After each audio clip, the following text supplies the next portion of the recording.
Quem achou, diga amém. Mãos sobre a palavra, curva a sua cabeça. Amado Deus, querido Pai, nós te pedimos graça, misericórdia, pedimos a tua unção, teu Espírito. Meu Pai querido, meu Pai amado, fala ao nosso coração nesta noite, através da mensagem do Senhor, através da palavra, nos ajuda, nos concede graça, para que possamos entender, Pai, a tua palavra, e que nesta noite o Senhor venha soprar em nosso coração, Pai, o teu desejo e a tua vontade. Me usa com a tua misericórdia, pois eu apresento essa palavra de hoje, em nome de Jesus. Amém. Amém, gente? Pode sentar em nome de Jesus. Glória a Deus. Amém?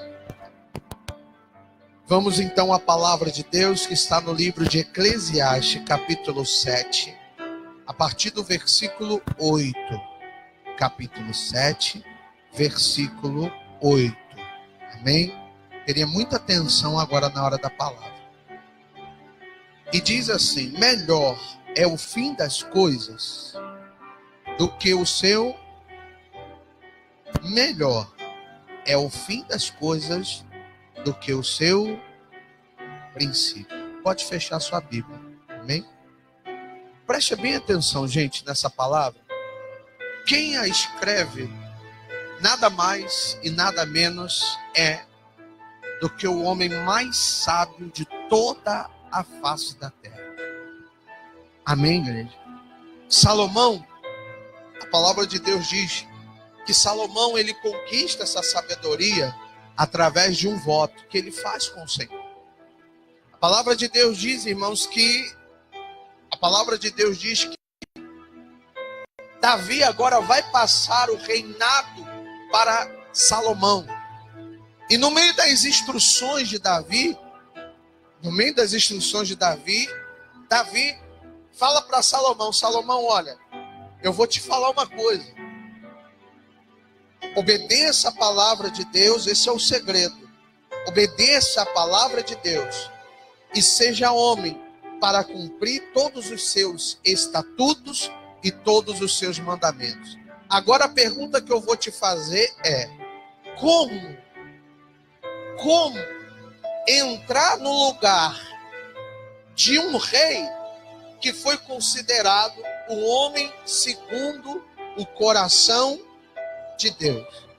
Como entrar no lugar e assumir o lugar de rei, no lugar de um homem que fez história no seu reinado? Quem está comigo na palavra, diga amém. Essa palavra vai te edificar demais. Então, a palavra do Eterno diz que agora Salomão vai assumir o lugar de Davi. Uma missão nada fácil. Uma missão nada fácil. Por quê? Porque a Bíblia diz que Davi, ele reinava com majestria. Davi, ele obtinha o coração dos homens. Davi era amado. Davi era querido. Então, a Bíblia diz que Salomão agora, ele se preocupa com isso. Ele se preocupa pensando: meu Deus, e agora? Como é que eu vou assumir? Esse povo não vai me amar. E outra, todo esse povo sabe que eu sou filho do adultério. Todo mundo sabe que eu sou filho de Betseba. Todo mundo sabe que Davi adulterou. Todo mundo sabe que Davi planejou a morte do seu melhor amigo. Todo mundo sabe que o primeiro filho de Betseba morreu por causa desse relacionamento. Todo mundo sabe que na verdade não era eu para assumir esse reinado, era outro. Mas por acaso eu estou aqui, devido à ordem de Deus eu estou aqui. Como eu faço isso? Presta atenção. Muitas das vezes, em meio às promessas de Deus, nos sentiremos incapazes de tal coisa. A palavra de Deus diz no livro de Salmo, capítulo 73, que Asaf, ele vai escrever o seguinte: só de pensar em compreender já achei pesada a tarefa. Ser crente nos dias de hoje não é fácil. Por quê? Porque nesse exato momento, 15 para as 9 da noite, a nossa cidade está abarrotada. Está todo mundo em casa com suas famílias, fazendo churrasco, outros se preparando para ir para a praia, outros se preparando para virar a noite na bebedice. Nós estamos aqui. Nós estamos aqui, então não venha me dizer que é fácil. Porque eu tenho certeza que foi hoje uma luta entre você e a sua carne para você estar aqui hoje. Mas ser crente é essa luta diária. Todo dia você vai ter lutas para continuar sendo crente. E é por isso que tem muitos que não conseguem ser crente. Tem muitos que abrem mão de ser crente, abrem mão da promessa, abrem mão daquilo que Deus tem para ela, porque não é porque o pecado é forte, porque o caráter dela não é forte. Porque quando a pessoa é forte, né? Quando a pessoa é forte, o caráter dela é forte, ela resiste às tentações que vêm. Quando o caráter não é forte, ela põe a culpa no pecado. E, consequentemente, ela culpa a igreja e o pastor. A mesma coisa aconteceu com Adão. A Bíblia diz que Adão caiu e botou a culpa em quem? Na mulher. A mulher botou a culpa em quem? A serpente olhou para trás, não tinha mais ninguém, ela falou assim, é mulher. E se Deus deixasse, ficaria da serpente para mulher, mulher, Adão. Adão, mulher e serpente. Ia ficar isso pro resto da vida. Você está compreendendo, sim ou não? Então, agora Salomão, ele se vê fraco. Ele se vê incapaz de assumir esse reinado. E ele tem uma ideia. Ô, glória. Ele tem uma ideia. O que eu faço, Senhor? O que eu faço? Meu pai já está morto. O que eu faço? Opa, meu pai fazia algo que ele apresentava sacrifício ao Senhor. Então a palavra de Deus diz que Salomão, ele sobe o monte.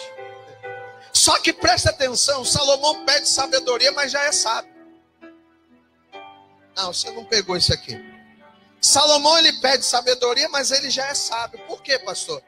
Porque até então, nunca nenhum homem na Bíblia tinha feito um sacrifício do tamanho que Salomão fez. A Bíblia diz que Salomão sobe o monte e ele fala: dessa vez eu não vou fazer pouca coisa. Dessa vez eu não vou só fazer o jejum de Daniel. Dessa vez eu não vou só rapar a cabeça. Dessa vez eu vou apresentar 1000 bois no altar de Deus. Queridos, um boi naquela época já tinha muito valor. Agora imagina 1000. O que Salomão fez? Eu vou chamar a atenção de Deus. Só que quem olhava o sacrifício de Salomão, achava que Salomão, na verdade, estava querendo chamar a atenção para quem? Para si próprio. Palhaçada, para que isso aí? Palhaçada, para que 1000 bois? Só que tem gente que está de fora que não entende. Que você não quer chamar atenção para si. Você quer que Deus, ele mude a sua história. Você quer que Deus mude a sua história. Mas quem está de fora acha que você está de palhaçada. Acha que você está querendo se amostrar. E a palavra de Deus vai dizer, irmãos, que ele oferece o sacrifício imediatamente. Deus desce na terra. Eu já vi Deus descer com fogo, eu já vi Deus descer com água, eu já vi Deus levar no redemoinho, eu já vi Deus fazer sinais e maravilhas no céu e na terra, mas eu não vi Deus descer e falar assim: o que queres que eu te faça? Então fala para o teu irmão: quer receber algo diferente? Então faça algo diferente. Agora uma coisa eu vou te dizer: nada surpreende a Deus. Não adianta você falar: eu quero surpreender a Deus. Você não vai surpreender a Deus. Por quê? Porque Deus sabe de todas as coisas. E se Ele sabe de todas as coisas, por que Ele não te atende? Porque Ele espera uma atitude. Ah, peraí, gente. Se você ficar nessa resenha, eu paro de pregar. Eu estou aqui dando a melhor palavra para você nesta noite. E te juro que eu preparei essa palavra para amanhã. Deus falou, não, é hoje, é hoje.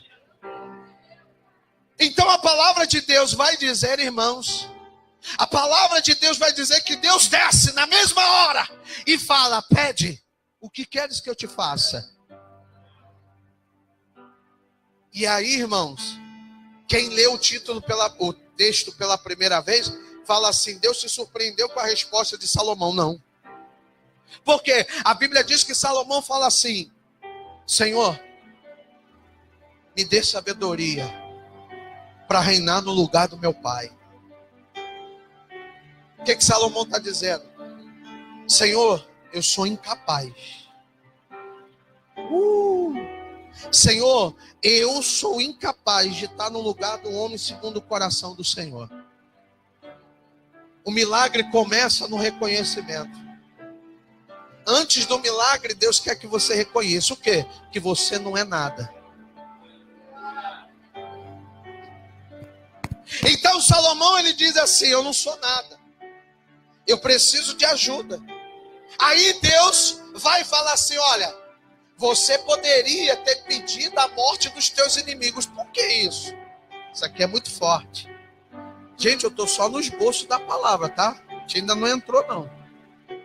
Então, por que Deus falou, você poderia ter pedido a morte dos teus inimigos? Por quê? Porque dentro da própria casa tinha gente que estava incomodada com o reinado dele. Só que a oração do pai se cumpre no filho. Como?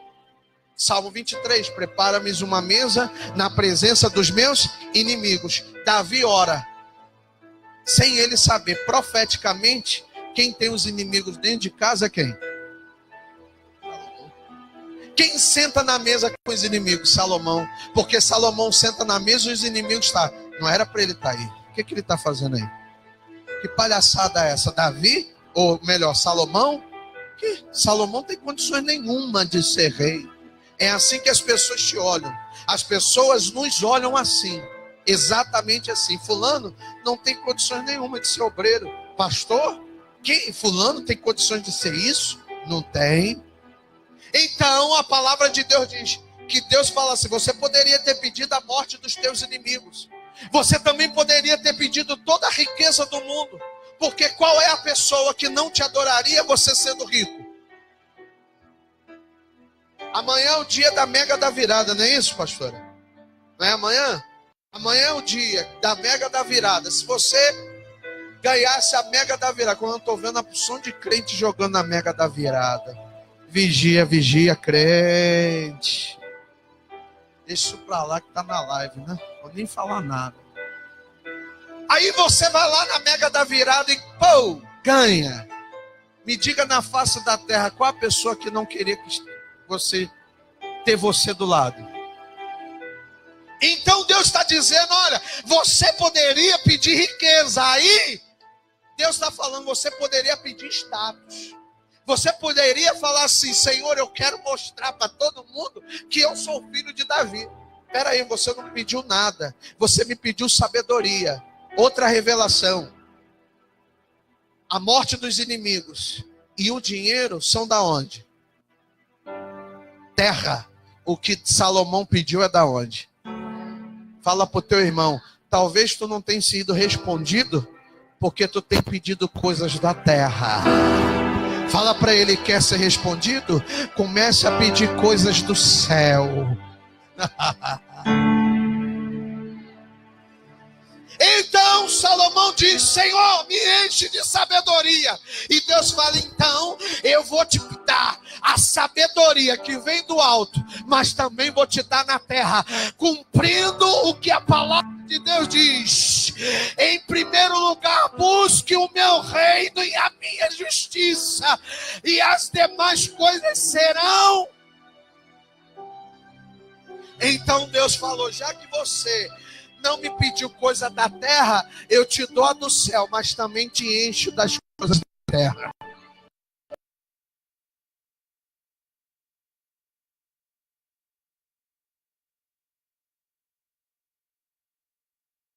A palavra de Deus vai dizer então que agora Salomão, ele se torna o homem mais rico de toda a face da terra.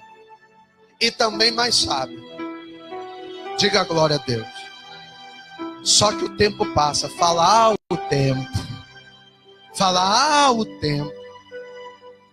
Eu já disse isso aqui. Qual é o pior inimigo do crente?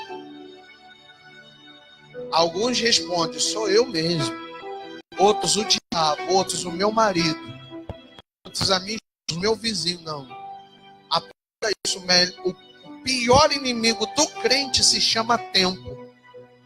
Eu vou te provar isso agora. Lembra 3 meses quem era você aqui na igreja? Hoje, quem é você aqui na igreja? Será que o tempo mudou alguma coisa? Agora eu te pergunto, para melhor ou para pior? Quem era você um ano atrás e quem é você hoje? Então, a palavra diz que o tempo passa e Salomão deixa de ser aquilo que era. Amém, gente? Amendoim. Salomão continua sendo sábio, continua sendo rico. Salomão continua tendo tudo que ele pensava em ter, inclusive 1000 concubinas. Só que Salomão perde algo. Pergunte o quê? O temor a Deus.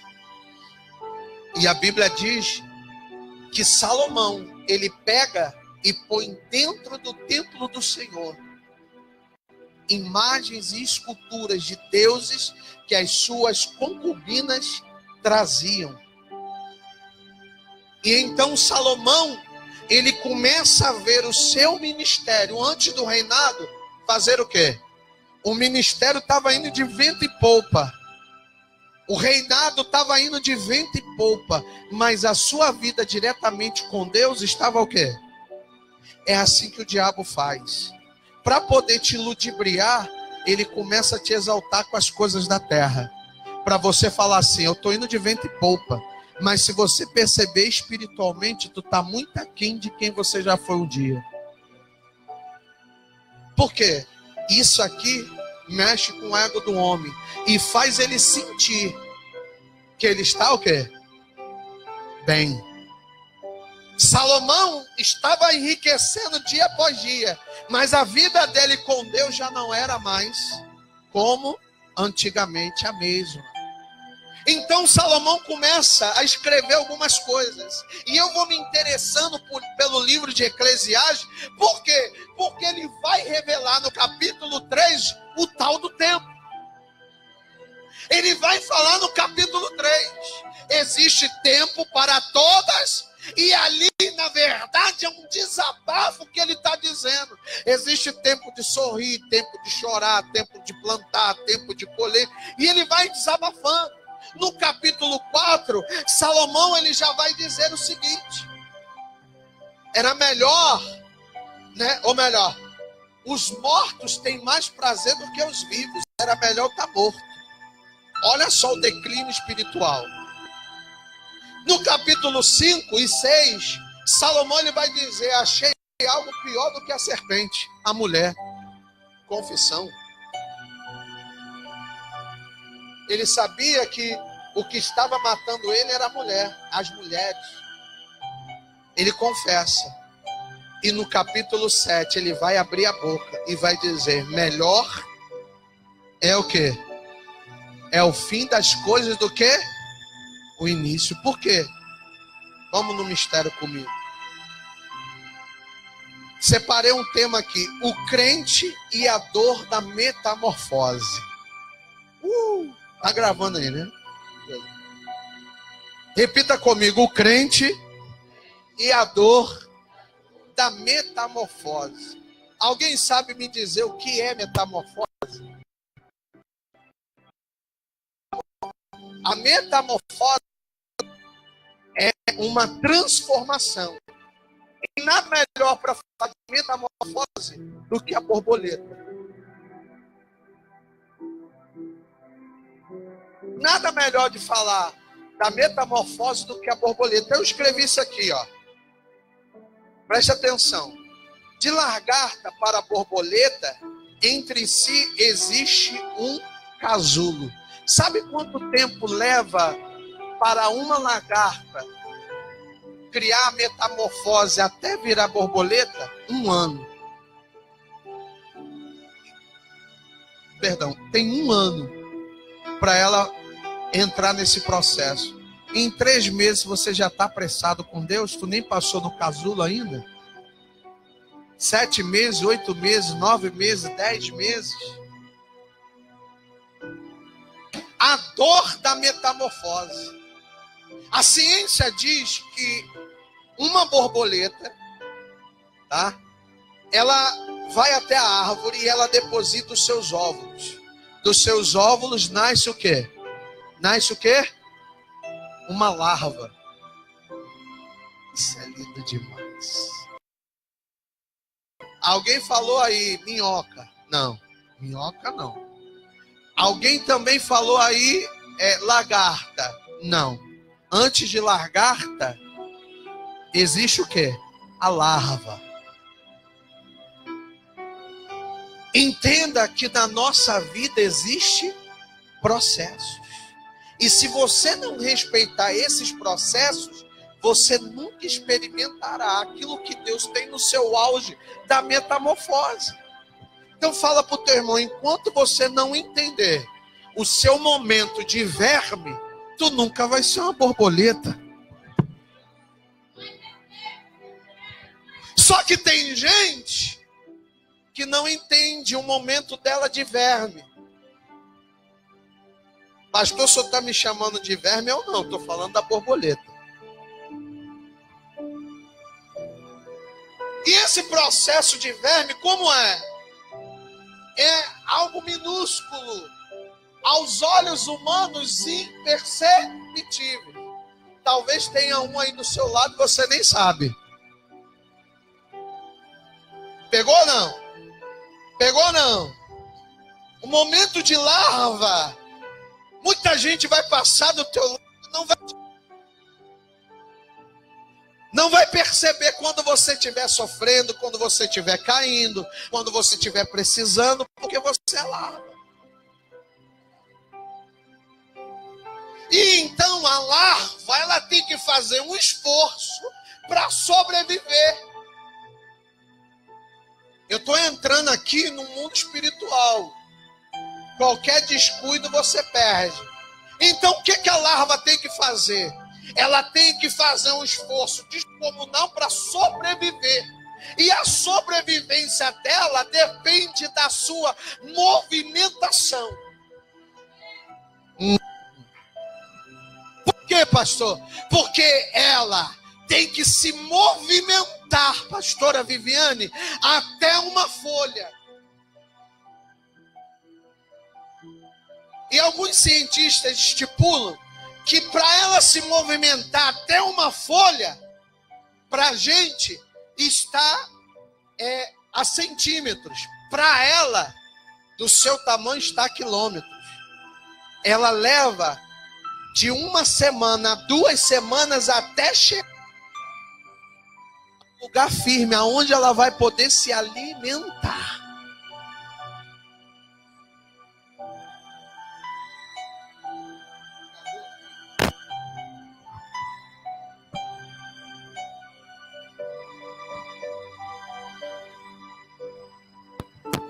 E se ela parar, o que acontece? Ela fala, ela morre. Amém? Ela fica exposta para o outro animal. E devorar ela.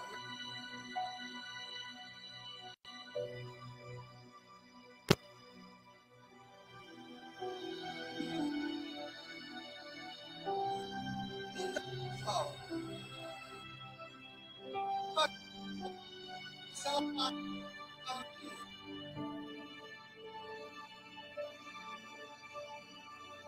voltar para trás, vai o quê?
para ela é absorver.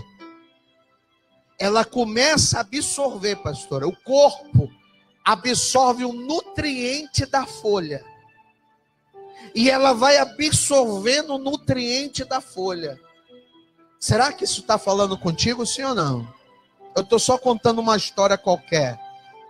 Será que quando você lê a Bíblia, você consegue absorver alguma coisa? Será que você, quando vem num culto como esse, você está absorvendo ou você está mexendo no celular?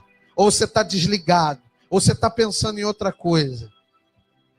Quando você vem na igreja, você vem por causa de namoradinho ou vem por causa de Jesus? Você vem para arrumar dinheiro, emprego ou por causa de Deus, o reino do céu? Então a larva começa a absorver. Essa absorção nela, pastora, começa a fazer, criar nela patas, os órgãos, boca. E quando ela começa a crescer, ela então começa a chamar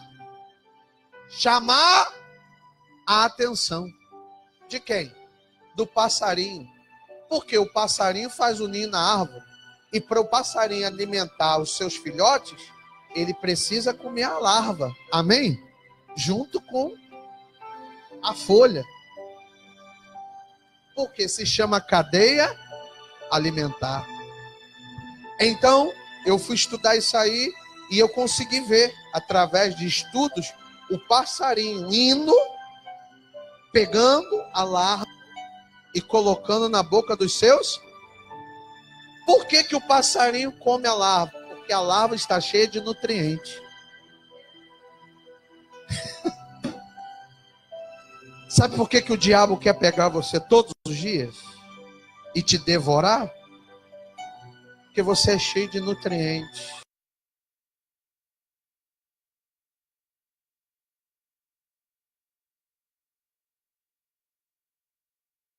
Vou acabar, vou destruir. E então a larva, ela tem um sistema de defesa. Qual é? Ela absorve tanto nutriente da folha, que se você vê, ela fica da cor da folha. Ah, que isso, gente? A ponto que você passa e você não percebe. Só se você parar. Que isso? Tem uma... Ah, pastora, eu ia chegar lá, a senhora tá. A larva, ela cria uma camuflagem. Por quê? Porque os inimigos e predadores não conseguem encher e a vida.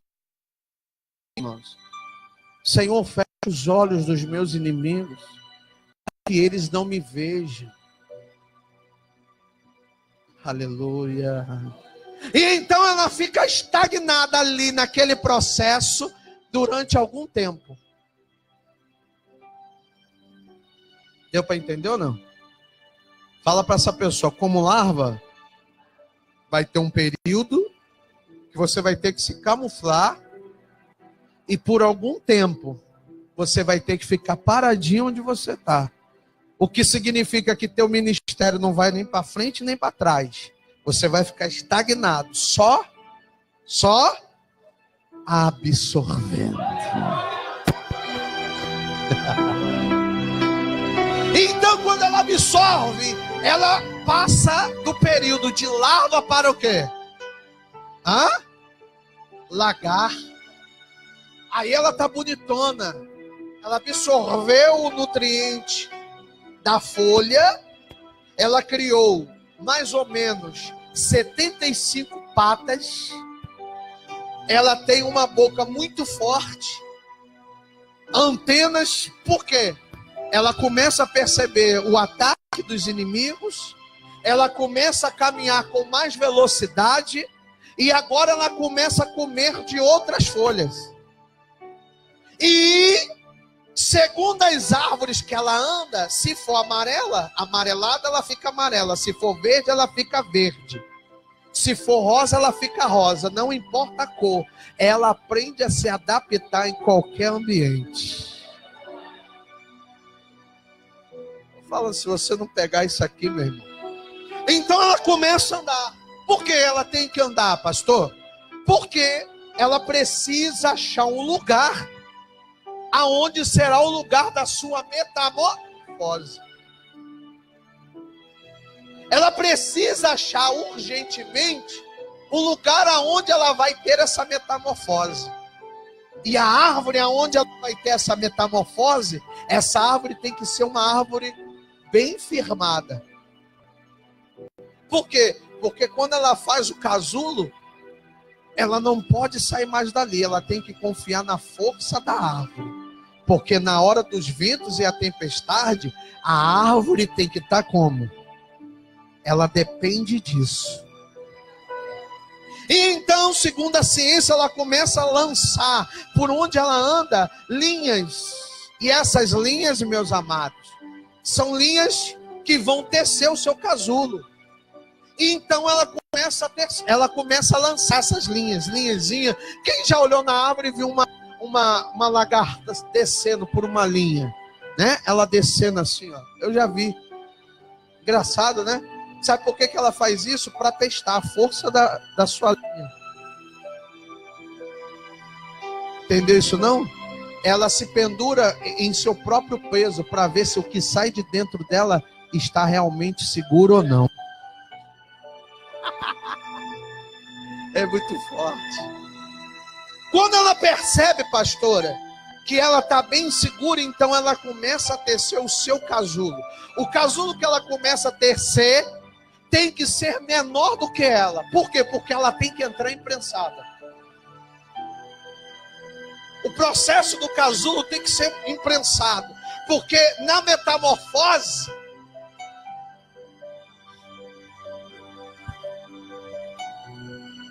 e aqui eu começo a pregar, irmãos. Eu escrevi isso aqui, ó. O casulo contém uma camada fina, e se a lagarta não se espreitar e não respeitar esse processo do casulo, ele se rompe imediatamente e acaba o processo de metamorfose. E então ela não sabe se virou borboleta ou se continuou uma lagarta. Vê se não tem crente assim, que não sabe se é lagarta, se é borboleta, se ainda é verme, né? Larva, se é outro esquema. Se ainda é larva, ela não sabe se é borboleta, porque ela parou o processo na metade do caminho. Eu li uma história de um cientista que um dia, para descobrir esse processo e o que havia dentro do casulo, ele foi na floresta e viu uma borboleta. E então ele via o casulo se mexendo todos os dias. Até que um dia ele falou: eu vou ajudar, eu preciso ajudar. E ele abriu um pequeno buraco no casulo. E quando a borboleta, enfim, conseguiu sair de lá, uma das asas não abria. Uma das antenas ainda estava grudada. Então a borboleta caiu no chão. Ele pegou em sua mão, jogou ela para o alto, ela caiu no chão de novo. Na segunda queda, a borboleta morreu. E ele disse: sabe por quê? Eu quis ajudar e infelizmente eu interrompi o processo de metamorfose da borboleta. Vai ter momentos, querido, que Deus vai falar: não ajuda, está em processo de metamorfose. Não interrompa o processo. Sabe por que tem muita mãe sofrendo com o filho? Porque quando Deus bota o filho dela no casulo, ela vai lá e abre o casulo e fala: não vai entrar no processo. Então ele sempre vai ser uma larva. Ele nunca vai poder voar. E eu escrevi aqui, ó. Toda borboleta, antes do seu melhor voo, precisa primeiro experimentar o sabor do casulo. Toda borboleta tem que passar pelo processo do quê? Todo crente tem que passar pelo processo do casulo. Qual o nome do casulo?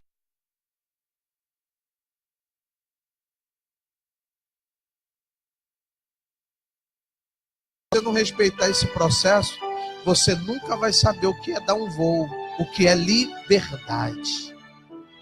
Entendeu? Então, ela fica esse período dentro do casulo, irmãos. E dentro do casulo ela consegue descobrir que o tempo que ela passou absorvendo nutriente, na verdade, pastora, foi para que nela tivesse força para criar-se o quê? Asas. A borboleta, ela tem ossos, e esses ossos são imperceptíveis, mas são tão fortes que aguentam o vento de uma tempestade. A borboleta, quando ainda é uma larva, se alimenta de folhas. Quando ela se torna uma lagarta, ela continua se alimentando de folhas. Quando ela vira uma borboleta, ela deixa de se alimentar de folha para se alimentar somente de pólen. E o pólen não se vê no baixo, só se vê no alto. Significa que enquanto ela era larva, ela tinha que se alimentar do que estava embaixo.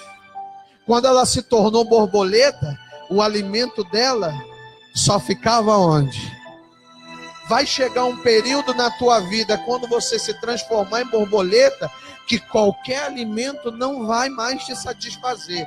Você vai ter que buscar algo a mais. E eu botei aqui, ó. Quem não espera o tempo de um casulo, jamais vai experimentar o vento da liberdade. Quem olha para você, queridão, quem olha para a borboleta e vê, pastora, as cores vibrantes de suas asas, a sua força no voo, fala assim, meu Deus, coisa linda, mas não sabe o processo que ela passou dentro do casulo. E segundo a ciência, quanto mais tempo ela passa dentro do casulo, maior ela fica. As menores borboletas são as que menos tempo ficam dentro do casulo. É aquelas que não sabem esperar. E infelizmente elas não têm força para voar alto.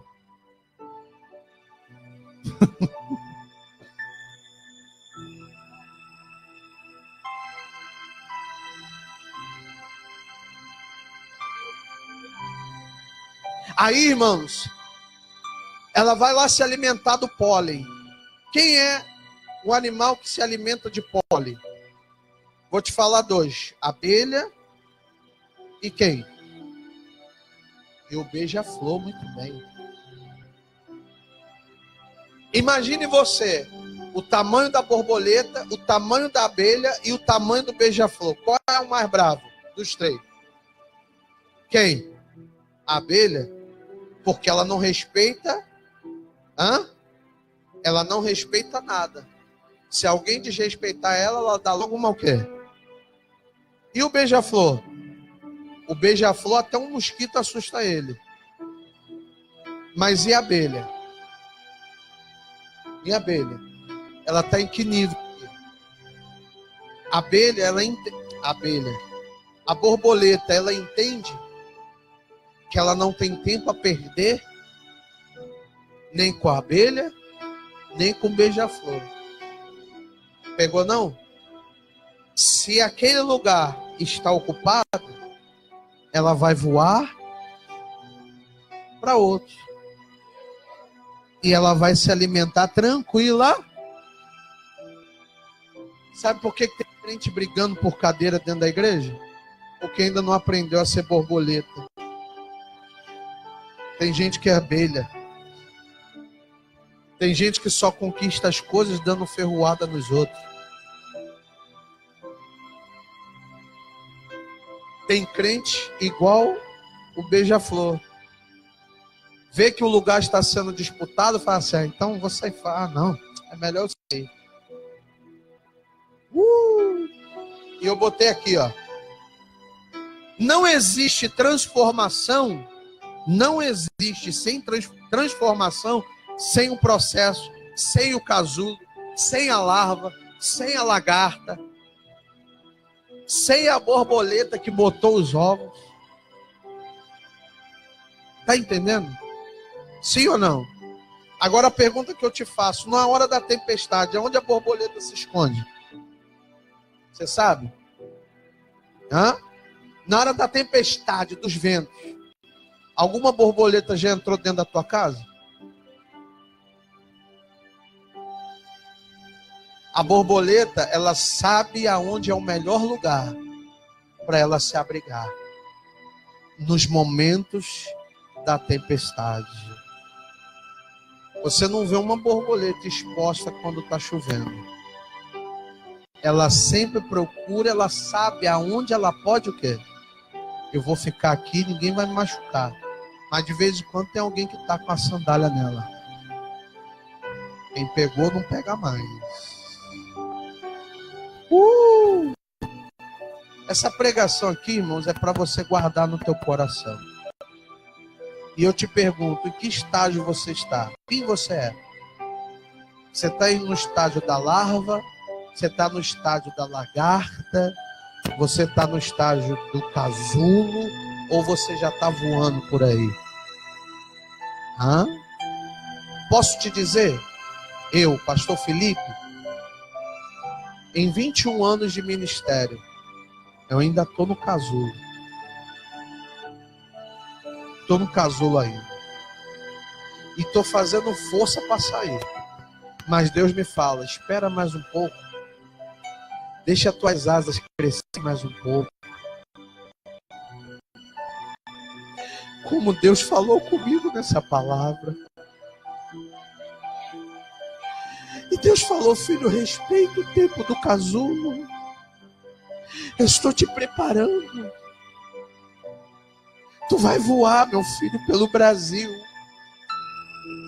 Mas respeita o tempo do casulo.